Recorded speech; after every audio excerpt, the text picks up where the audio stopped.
Hi everyone, मेरा नाम है अफीफ़ा अफजाल और मैं बायोलॉजी फैकल्टी हूँ। ठीक है, और यहाँ पे हम जो है आपको एक स्टार्ट करने वाले हैं chapter that is molecular basis of inheritance. अब बच्चों देखो, इसमें समझते हैं हम कि आखिर मॉलिक्यूलर बेसिस ऑफ इनहेरिटेंस क्या है। सबसे पहले तो नाम समझो, मॉलिक्यूलर मतलब ऐसा मॉलिक्यूल जो कि इनहेरिटेंस के लिए रिस्पॉन्सिबल है। और इनहेरिटेंस क्या है? इनहेरिटेंस का मतलब ये है कि कैरेक्टर का ट्रांसफर होना पेरेंट से प्रोजनी में। ऑफस्प्रिंग आया समझ में? जैसे कि आपके अंदर जो कैरेक्टर्स हैं वो आपके फादर से आए हैं, आपकी मदर से आए हैं। तो कौन सा ऐसा मॉलिक्यूल है जो वो कैरेक्टर्स आपके अंदर लेकर आया है जिससे आप कुछ हद तक अपने पेरेंट्स जैसे रिजेंबल होते हो? आया समझ में? तो हम उस मॉलिक्यूल के बारे में पढ़ेंगे। और जैसे कि आप देख रहे हो यहाँ पे, ये आपको क्या दिख रहा है? डीएनए। ठीक है, तो ये डीएनए जो है यही मेन हमारा मॉलिक्यूल है जिसका काम होता है इनहेरिटेंस में। लेकिन डीएनए जो है और इसके साथ साथ एक और मॉलिक्यूल है दैट इज आरएनए। अब डीएनए है यूनिवर्सल जेनेटिक मटेरियल। यूनिवर्सल मतलब हर जगह, चाहे वो प्लांट हो, चाहे वो एनिमल हो, चाहे वो बैक्टीरिया हो, हर जगह वो जेनेटिक इनहेरिटेंस का काम करता है। मतलब वो कैरेक्टर को ट्रांसफर करता है जनरेशन टू जनरेशन। इसके साथ साथ एक और मॉलिक्यूल जैसे मैंने बताया आरएनए। तो आरएनए भी मॉलिक्यूल है, लेकिन आरएनए सिर्फ जेनेटिक मटेरियल जो इनहेरिटेंस में आता है वो कुछ वायरसेस में आता है बस खाली। आया समझ में? ठीक है, तो अब हम यहाँ पे जरा इसके स्ट्रक्चर पे चलते हैं। तो यहाँ पे है हमारे पास कुछ टॉपिक्स जो हम डिस्कस करने वाले हैं इस चैप्टर में। सबसे पहले हम स्ट्रक्चर ऑफ डीएनए जो कि हम डिटेल में पढ़ेंगे। ठीक है, फिर उसके बाद रेप्लिकेशन ऑफ डीएनए। रेप्लिकेशन मतलब डीएनए अपनी आप का रेप्लिकेशन कैसे कर रहा है, अपनी कॉपी कैसे बना रहा है। ठीक है, क्योंकि वो अपने आप की कॉपी बनाएगा तभी तो वो ट्रांसफर होगा। आपने पढ़ा भी होगा सेल साइकिल, सेल डिवीजन में, जब भी कभी भी सेल डिवाइड होने वाला होता है तो वो पहले क्या करता है, अपना डीएनए को कॉपी करता है। तो अपना डीएनए का कॉपी बनाता है, फिर कॉपी बना के वो दूसरे सेल में ट्रांसफर करता है। ठीक है, फिर उसके बाद है ट्रांसक्रिप्शन। अब देखिए क्या लिखा है ट्रांसक्रिप्शन में, the process of making RNA from DNA. अब देखो ये क्या मतलब है इसका मतलब ये है डीएनए आरएनए बनाता है, या ये कह सकते हो कि आरएनए डीएनए से बनता है। अब आरएनए बनाने की जरूरत क्या पड़ी? तो रीजन उसका ये है कि आरएनए जो है ना एक बायो कैटलिस्ट भी है। बायो कैटलिस्ट से मतलब ये है कि आरएनए हमारा प्रोटीन सिंथेसिस में हेल्प करता है। तो अब डीएनए खुद से तो जाके प्रोटीन बना नहीं सकता, तो वो क्या करता है, न्यूक्लियस के अंदर रहता है और वो अपना मैसेंजर भेजता है, और वो मैसेंजर है आरएनए मॉलिक्यूल। ठीक है, और जब वो आरएनए मॉलिक्यूल न्यूक्लियस के बाहर जाएगा, कहाँ जाएगा? साइटोप्लाज्म में। और साइटोप्लाज्म में उसको मिलेंगे राइबोसोम, और राइबोसोम उस आरएनए से अटैच हो जाएंगे, और आरएनए से जब वो अटैच हो जाएंगे तो वो प्रोटीन का सिंथेसिस कर देंगे। तो इंफॉर्मेशन किसके पास थी? डीएनए के पास, लेकिन उसे जो प्रोटीन बनानी थी उसके लिए उसने आरएनए का यूज किया। तो आरएनए एक तरीके से इसमें जो है एक वेक्टर की तरह, एक कैटलिस्ट की तरह काम किया है। ठीक है, उसके बाद आते हैं हमारे पास जेनेटिक कोड। अब जेनेटिक कोड ये है कि जो इन्फॉर्मेशन डीएनए के पास है वो इन्फॉर्मेशन हमें प्रोटीन में ट्रांसफर करनी है। जो इन्फॉर्मेशन डीएनए की है वो प्रोटीन में। अब लेकिन डीएनए देखो किसका बना है? न्यूक्लियोटाइड का। और प्रोटीन किसका बना है? अमीनो एसिड का। तो डीएनए का जो न्यूक्लियोटाइड है वो किस तरीके से कोड करता है अमीनो एसिड के अरेंजमेंट के लिए, प्रोटीन के सिंथेसिस के लिए। तो वो हमें ना जेनेटिक कोड्स पढ़ने हैं, क्योंकि वही कोड हैं जो कि फाइनली इस बेसिस को बताते हैं कि आखिर किस तरीके से पूरा का पूरा ट्रांसक्रिप्शन जो है वो सक्सेसफुल हो पाता है। फिर उसके बाद है ट्रांसलेशन, और ट्रांसलेशन है the process of protein synthesis. अब आरएनए जब बन जाएगा, तो आरएनए जब बनेगा, आरएनए बनने के बाद प्रोटीन बननी है, बताया था मैंने, राइबोसोम अटैच होंगे। तो जब राइबोसोम अटैच होते हैं तो अब राइबोसोम उसको रीड करते हैं आरएनए को।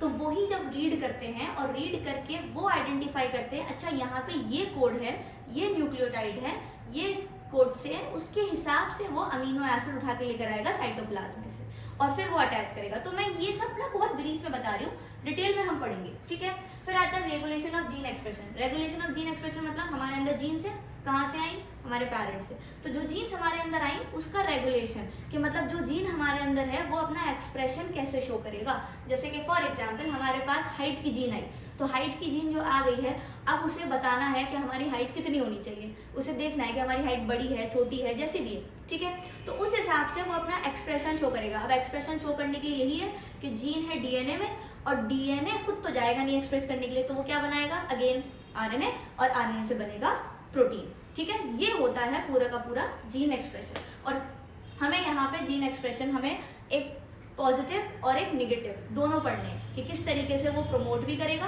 और किस तरीके से वो डिमोट भी करेगा, ठीक है, जिसमें हमारा प्रोग्रेसर भी होगा और रिप्रेसर भी होगा, ठीक है।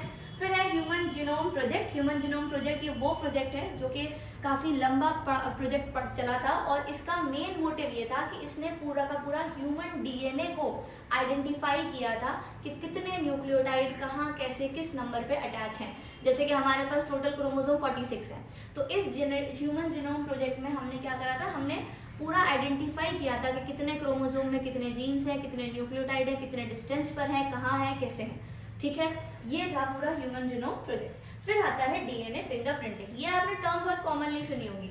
डीएनए फिंगरप्रिंटिंग जो है ना, एक ऐसा मेथड है जिससे हम आइडेंटिफाई कर पाते हैं कि अगर फॉर एग्जांपल मर्डर केस है और मर्डर केस में हमारे पास कोई सैंपल मिला हमें ब्लड का, नेल का, हेयर का, तो हमें जो है उससे पता चलता है कि शायद हो सकता है कि मे बी जो कल्पिट है वो कोई आसपास का इंसान हो जिस पे शक हो, तो क्या करा जाता है, उसका हेयर लेके, उसका ब्लड लेके, और जो हमें वहां पे मिला है विक्टिम की साइट पे, ठीक है, जहाँ पे एक्सीडेंट हुआ था, जहाँ पे मर्डर हुआ था, उसकी साइड पे मिला है, तो हम उसको मैच करते हैं। अगर वो मैच हो गया तो इसका मतलब ये है कि वो कल्पिट है, ठीक है। और ये होता है पेरेंटिंग के लिए भी। पेरेंटिंग के लिए मतलब जैसे कोई बच्चा है और उस पर दो पेरेंट्स है जो क्लेम कर रहे हैं कि ये हमारा बच्चा है, हमारा बच्चा है, तो हम क्या कर सकते हैं, हम उसको आइडेंटिफाई करा सकते हैं कि भाई ये किसका बेबी है, जिसमें कि जेनेटिक कॉम्पोजिशन हम चेक करते हैं कि हमारा जीन्स जो है वो अरेंजमेंट ठीक आया है, नहीं आया है, ठीक है। तो ये हमारा था पूरा ब्रीफ। अब जरा हम यहाँ पे आ जाते हैं पहले 2 टाइप्स ऑफ न्यूक्लिक एसिड, ठीक है। तो हमारी जो भी लिविंग सिस्टम है, लिविंग सिस्टम मतलब प्लांट्स, एनिमल्स, बैक्टीरिया, कोई भी लिविंग सिस्टम है, ठीक है, और उन लिविंग सिस्टम में 2 तरीके के न्यूक्लिक एसिड है, ठीक है। अब न्यूक्लिक एसिड क्यों बोल रहे हैं, न्यूक्लिक एसिड हम इसलिए बोल रहे हैं क्योंकि ये एसिडिक नेचर का होता है। इसमें होता है फॉस्फोरिक एसिड। इसमें क्या होता है, phosphoric acid. Nucleic acid because it is having phosphoric acid, तो ये एसिडिक नेचर का है, ठीक है, एसिडिक इन नेचर, ओके। तो इसलिए बोलते हैं। अब हमारे पास 2 न्यूक्लिक एसिड कौन कौन से हैं, एक है हमारा डीऑक्सीराइबोन्यूक्लिक एसिड और एक है हमारा राइबोन्यूक्लिक एसिड। डीऑक्सीराइबो को शॉर्ट में हम क्या बोलते हैं, डीएनए। राइबोन्यूक्लिक एसिड को शॉर्ट में आरएनए, ठीक है। अब डीएनए जो है genetic material in most of the organisms, तो मैंने बताया था ज्यादातर जहां पे भी लिविंग सिस्टम है उन सभी जगह जो जेनेटिक मटेरियल का काम करेगा वो डीएनए करेगा, ठीक है। और आरएनए जो जेनेटिक मटेरियल है वो सम वायरसेस, मतलब कुछ ही वायरस होंगे जिसमें वो अपना जेनेटिक ट्रांसफर करेगा, क्लियर, ठीक है। तो यहाँ पे ये हमारा जो है वो डीएनए का डबल हेलिकल स्ट्रक्चर दिखा रखा है, क्लियर। चलिए थोड़ा सा हम और आगे थोड़ा डीप में इसका स्टडी देखते हैं। तो हमारा जो डीएनए है तो ये क्या है, ये है लॉन्ग पॉलीमर। क्या है ये, लॉन्ग पॉलीमर। पॉलीमर आप समझते हैं, पॉलीमर मतलब जो छोटी छोटी यूनिट से मिलके एक बहुत बड़ी चेन बना लेता है, ठीक है। तो छोटी छोटी यूनिट क्या होती है, वो होती है मोनोमर, और जो बड़ी एकदम से बनाते हैं चेन तो वो होता है पॉलीमर, ठीक है। तो यहाँ पे डीएनए क्या है, पॉलीमर है, किसका, डीऑक्सीराइबोन्यूक्लियोटाइड्स का, मतलब न्यूक्लियोटाइड्स का है लेकिन उसमें शुगर डीऑक्सी है। तो अब उसको हम डिटेल में स्ट्रक्चर पढ़ेंगे। जैसे ये हमारा पूरा एक न्यूक्लियोटाइड है, क्या है ये हमारा एक न्यूक्लियोटाइड, ठीक है। अब ये न्यूक्लियोटाइड कई सारे स्टार्ट हुए, जैसे यहाँ पे पहला हो गया, फिर ये हमारा हो गया दूसरा, ठीक है, फिर ये हमारा हो गया तीसरा, ठीक है, फिर ये हुआ हमारा चौथा। अब ये कई सारे अटैच हो गए न्यूक्लियोटाइड, ठीक है। और जब न्यूक्लियोटाइड यहाँ पे अटैच हुए हैं तो इन्होंने बनाया है पॉलीमर, ठीक है। तो इसको हम बोलते हैं पॉलीन्यूक्लियोटाइड। क्या बोलेंगे हम इसको, पॉलीन्यूक्लियोटाइड। तो यहाँ पे आ गया डीऑक्सीराइबोन्यूक्लियोटाइड, समझ गए, ठीक है, क्लियर। अब देखिए यहाँ पे आते हैं हम लेंथ ऑफ डीएनए पे। जैसे देखो हर किसी ऑर्गेनिज्म में डीएनए की लेंथ अलग होगी, लेंथ, क्योंकि डीएनए हर किसी का अलग है, डिफरेंस है, नंबर ऑफ न्यूक्लियोटाइड्स भी अलग है, ठीक है। तो उनका जो है लेंथ अलग आता है। तो लेंथ ऑफ डीएनए जो है usually defined as number of nucleotides, मतलब मैंने बोला ना अगर नंबर डिफरेंट होंगे तो लेंथ भी डिफरेंट हो जाएगी, किसी में कम है किसी में ज्यादा है। अब यहाँ पे ये है कि जो और a pair of nucleotide refers to as base pair, ठीक है। पेयर ऑफ न्यूक्लियोटाइड बोल रहे हैं हम। पेयर ऑफ न्यूक्लियोटाइड वो इसलिए बोल रहे हैं क्योंकि जो डीएनए होता है वो हमारा डबल स्ट्रैंडेड होता है, 2 स्ट्रैंड्स का बना है। जैसे आप ये देखो, एक ये वाला स्ट्रैंड हो गया और एक ये वाला स्ट्रैंड हो गया, 2 स्ट्रैंड है, ठीक है।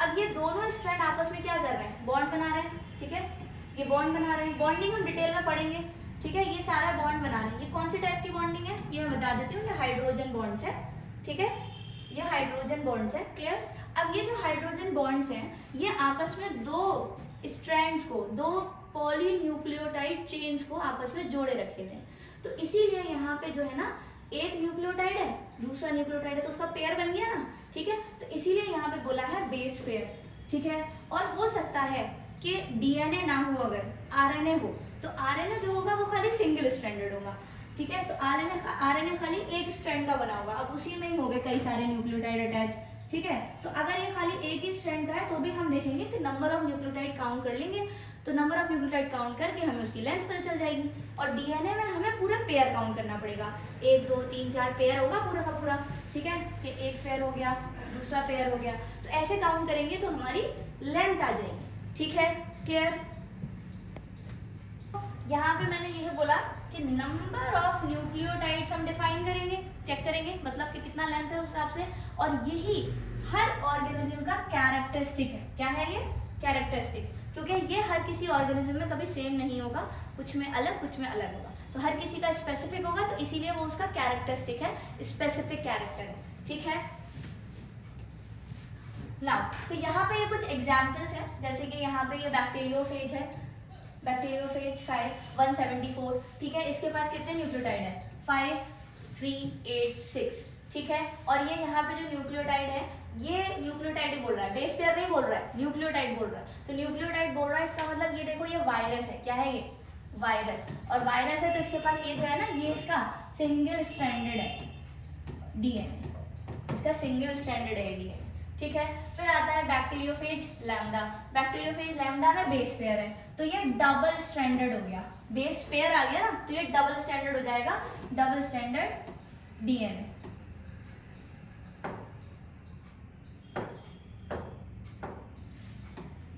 ठीक है, डबल स्ट्रैंडेड डीएनए। कितने हैं इसके पास 48502, और ये बच्चों ये ना टेबल आपका एनसीईआरटी में भी दे रखा है, आप 12th क्लास के NCERT molecular basis of inheritance खोलोगे तो उसके दूसरे पेज पे ही आपको ये दे रखा है टेबल, और ये याद कर लेना, यहाँ से नीट के भी क्वेश्चंस आते हैं, ठीक है, क्लियर।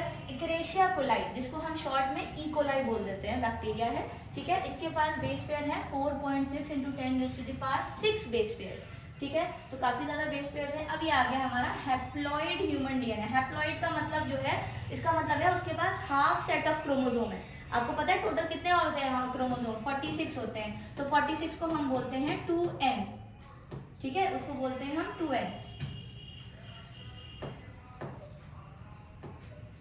2n बोलते हैं। अब अगर यहाँ पे हैप्लॉइड बोला गया है, ठीक है, अगर यहाँ पे हैप्लॉइड बोला है तो उसमें हैप्लॉइड में क्या होगा, वो n होगा, क्लियर, ठीक है। तो यहाँ पे आधा मतलब आधा क्रोमोसोम आया है, आधा हमारा डीएनए का स्ट्रक्चर आया, तो वो है 3.3 × 10⁻⁹। अब अगर आपको डबल करना है डिप्लॉइड का तो क्या करोगे, इंटू 2 कर दो, इंटू 2 कर दो, तो इंटू 2 कर दोगे तो क्या हो जाएगा 6.6 × 10⁻⁹, ठीक है, तो मल्टीप्लाई होके ये हमारा पूरा डिप्लॉइड के हैं, ये डिप्लॉइड के बेस पेयर्स, ठीक है, क्लियर। चलिए आगे बढ़ते हैं हम ना। अब देखो यहाँ पे हमारे पास थोड़ा न्यूक्लियोटाइड की डिटेल में जाते हैं, हमने पढ़ लिया कि हमें न्यूक्लिक एसिड पॉलीन्यूक्लियोटाइड होता है, लेकिन न्यूक्लियोटाइड किसका बना है, ऐसा क्या मॉलिक्यूल है वो, तो न्यूक्लियोटाइड जो है उसके पास 3 कॉम्पोनेंट्स हैं, 3 कॉम्पोनेंट्स, ठीक है, और ये 3 कॉम्पोनेंट्स कौन कौन से हैं, पहला है नाइट्रोजनस बेस, दूसरा है पेंटोज शुगर, और तीसरा है फॉस्फेट ग्रुप, जो कि मैंने आपको बताया था फॉस्फोरिक एसिड, स्टार्टिंग में बताया था मैंने कि न्यूक्लिक एसिड जो है वो एसिडिक है, तो क्यों है उसका रीजन है, ठीक है। तो अब यहाँ पे पेंटोज शुगर पे आओ, तो पेंटोज शुगर हमारे पास 2 तरीके की है, एक है राइबोज आरएनए जो आरएनए में प्रेजेंट होती है, और एक होती है डीऑक्सीराइबोज जो कि डीएनए में प्रेजेंट होती है। तो आरएनए और डीएनए में फर्क किस चीज का आ गया, आरएनए और डीएनए में उनकी शुगर का फर्क आ गया, आरएनए में राइबोज होगा और डीएनए में डीऑक्सीराइबोज होगा, ठीक है। तो यहाँ पे यही पॉलीमर चेन था जो हमने पहले भी देखा था, क्लियर। चलो तो यहाँ पे अब हम आते हैं नाइट्रोजनस बेस के क्लासिफिकेशन पे, क्योंकि पहला कंपोनेंट वही था जो पिछला था, देखो यहाँ पे ये जो पहला कंपोनेंट था नाइट्रोजनस बेस, अब हम इसके भी टाइप्स पढ़ेंगे, तो जब हम इसके टाइप्स पढ़ेंगे तो इसमें देखिए अब आप यहाँ पे there are 2 types of nitrogenous bases. Again 2 types है नाइट्रोजनस बेसिस के। तो पहला क्या है, प्यूरीन, ठीक है, और दूसरा क्या है, पायरिमिडीन, ठीक है। प्यूरीन जो है अगेन फर्दर डिवाइड होता है, 2 टाइप का है, एडेनिन, ठीक है, और दूसरा है ग्वानिन, ठीक है। और एडेनिन ग्वानिन दोनों ही डीएनए में प्रेजेंट होता है, दोनों ही डीएनए में प्रेजेंट होता है और दोनों ही आरएनए में भी प्रेजेंट होता है, ठीक है, क्लियर। तो प्यूरीन में कोई डिफरेंस नहीं है, दोनों में प्रेजेंट होगा। पायरिमिडीन में देखो क्या है, पायरिमिडीन 3 तरीके का है, एक है साइटोसिन, फिर है थायोमिन और फिर है यूरेसिल, ठीक है। अब देखो यहाँ पे जो है साइटोसिन, साइटोसिन जो है common for DNA and RNA, मतलब ये दोनों में ही है, आरएनए में भी प्रेजेंट है और डीएनए में प्रेजेंट है। बट थायमिन जो है वो खाली डीएनए में होगा, present only in DNA only, और यहाँ पे यूरेसिल ओनली प्रेजेंट है आरएनए, ठीक है, क्लियर। फर्क समझ में आया। तो 2 फर्क हो गए आरएनए और डीएनए में। डीएनए में एक है राइबोज और डीऑक्सीराइबोज वाला, आरएनए में राइबोज, डीऑक्सी डीएनए में हो जाएगा डीऑक्सीराइबोज। और पायरिमिडीन का डिफरेंस है, पायरिमिडीन में जिसमें कि यूरेसिल जो होगा वो आरएनए में होगा, ठीक है, और थायमिन जो होगा वो डीएनए में होगा, ठीक है, क्लियर। अब यहाँ पे अगर इसका स्ट्रक्चर देखो तो इसके स्ट्रक्चर में देखो आपको ये जो स्ट्रक्चर दिख रहा है, ये 5 कार्बन चेन, क्लोज चेन जो दिख रही है, ये जो है आपका, ये है शुगर, क्या है ये, शुगर, ठीक है। और ये जो शुगर है इसके अटैच जो है इस तरफ ये है नाइट्रोजनस बेस, नाइट्रोजनस बेस हम एनबी लिख दे रहे हैं शॉर्ट में। और ये जो है आपका, ये है फॉस्फेट ग्रुप, ये क्या है, फॉस्फेट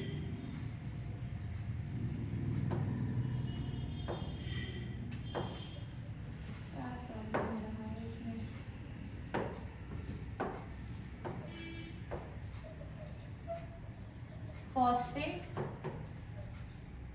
ग्रुप, ओके, ठीक है। तो ये पूरा एक न्यूक्लियोटाइड है जिसमें 3 कंपोनेंट है, शुगर, नाइट्रोजनस बेस और फॉस्फेट ग्रुप, ठीक है ना। ये देखो न्यूक्लियोसाइड, अब देखो न्यूक्लियोसाइड क्या है और न्यूक्लियोटाइड क्या है। तो न्यूक्लियोटाइड में से अगर फॉस्फेट हटा दो, न्यूक्लियोटाइड में 3 चीजें थी, अगर उसमें से फॉस्फेट हटा दो तो न्यूक्लियोसाइड बचेगा। तो यहाँ पे देखो a nitrogenous base is linked to the pentose sugar, तो नाइट्रोजनस बेस और पेंटोज शुगर में लिंक्ड हुआ, और कौन सा बॉन्ड हुआ है, ग्लाइकोसिडिक। ग्लाइकोसिडिक से मतलब ये है, अब जैसे अगर मैं तुमको इधर दिखाऊं पीछे वाला, देखो यहाँ पे ये जो है ये ना शुगर था और ये नाइट्रोजनस बेस था, तो इनके बीच में जो बॉन्डिंग आया है, ये वाला जो बॉन्डिंग है, ये वाला, ठीक है, ये वाला जो बॉन्डिंग है, क्लियर, ये जो बॉन्डिंग है ये क्या है, ये है ग्लाइकोसिडिक बॉन्ड, क्या है ये, ग्लाइकोसिडिक बॉन्ड, ठीक है, क्लियर, ग्लाइकोसिडिक बॉन्ड है ये।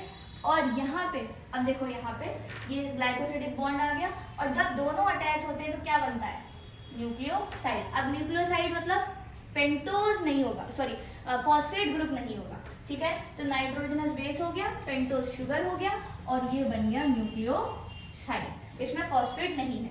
अब देखो एग्जाम्पल के तौर पे यहाँ है कि एडेनिन है, एडेनिन क्या है, नाइट्रोजनस बेस, ठीक है, पेंटोज में क्या आ गया, शुगर में राइबोस। अब जब राइबोस हो गया तो नाम क्या हो गया इसका, एडेनोसाइन, ठीक है, एडेनोसिन भी बोल सकते हो आप, प्रोनाउंसिएशन आपके मन का है, ठीक है, एडेनिन राइबोस, एडेनोसिन, ठीक है। फिर उसके बाद एडेनिन और डीऑक्सीराइबोस। अब ये आरएनए वाला केस था क्योंकि इसमें राइबोस था, अगर डीऑक्सीराइबोस आ गया तो ये क्या हो जाएगा, डीऑक्सी एडेनोसिन, क्या हो जाएगा, डीऑक्सी एडेनोसिन। तो आप ये हमेशा याद रखना कि अगर न्यूक्लियोसाइड की नेमिंग की बात हो रही है, क्योंकि डिफरेंस आ जाता है न्यूक्लियोटाइड और न्यूक्लियोसाइड में, और फिर नेमिंग भी दे देते हैं। नीट में कुछ 1-2 बार ऐसे क्वेश्चन आए हैं कि जिसमें बोल दिया गया है कि बताइए which of the following is a nucleoside, और फिर उसमें बता दिया उसमें कंबाइन होकर क्या नाम होगा, ठीक है, तो ऑप्शन दे दिए उसमें। तो लास्ट में हमेशा याद रखना SINE से स्टार्ट लास्ट होगा ये, ठीक है, एडेनोसाइन और डीऑक्सी एडेनोसाइन, ठीक है ना। अब ये पूरा ही एग्जाम्पल जो है, पूरा टेबल है, चार्ट बना हुआ है आपका, ठीक है। तो एडेनिन है, राइबोस है, तो एडेनोसिन हो गया, एडेनिन डीऑक्सीराइबोस, डीऑक्सी एडेनोसिन हो गया, गुआनिन राइबोस गुआनोसिन, और गुआनिन डीऑक्सीराइबोस डीऑक्सी गुआनोसिन, ठीक है। ये पूरा टेबल जो है ये आपको याद रखना है, ठीक है। बोर्ड में तो इससे रिलेटेड बहुत ज़्यादा डिटेल में क्वेश्चन नहीं आता है, बट हाँ MCQ जो है वो दे सकते हैं। और उसमें यही चीज़ है कि नीट में जो है इससे रिलेटेड 1-2 क्वेश्चन आ जाते हैं, मतलब डेफिनेटली चांसेस नहीं है।